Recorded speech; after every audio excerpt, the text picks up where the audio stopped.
നേമത്തെ സ്ഥാനാർത്ഥികൾക്ക് ഫ്ലക്സ് ഭ്രമം കലശലായോ എന്ന് വോട്ടർമാർ സംശയിച്ചാൽ തെറ്റു പറയാനാവില്ല.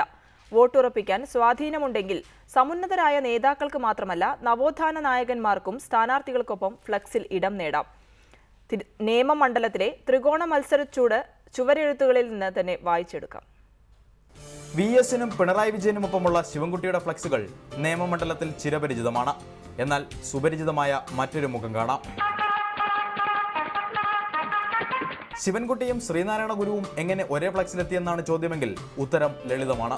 മണ്ഡലത്തിൽ സ്വാധീനമുണ്ടെങ്കിൽ ഫ്ലക്സിൽ നവോത്ഥാന നായകന്മാർക്കും ഇടമുണ്ട്.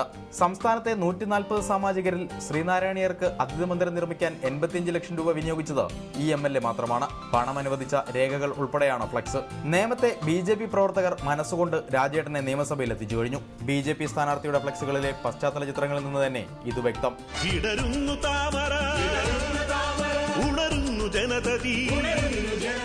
മണ്ഡലത്തിൽ അവസാനമായി എത്തിയ UDF സ്ഥാനാർത്ഥി സുരേന്ദ്രപിള്ളയാകട്ടെ ചുമരെഴുത്തിന് സ്ഥലം തേടിയുള്ള പരക്കം പാച്ചിലാണ്.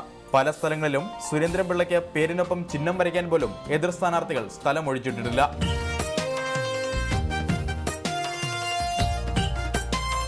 വിഴിഞ്ഞം തുറമുഖത്തിന്റെ ആദ്യ ശില്പി എന്നാണ് ഫ്ലക്സുകളിൽ സുരേന്ദ്രപിള്ളയുടെ ക്യാപ്ഷൻ. UDF പാളയത്തിലേക്ക് എത്തിയതിനാൽ പിള്ളയുടെ അവകാശവാദത്തിന് കോൺഗ്രസുകാർക്ക് പ്രതിഷേധവുമില്ല. ചുമരെഴുത്തുകളിലെ ഈ മത്സരങ്ങളിൽ നിന്ന് തന്നെ നേമത്തെ തെരഞ്ഞെടുപ്പ് ചൂട് വ്യക്തം. റിപ്പോർട്ടർ, തിരുവനന്തപുരം.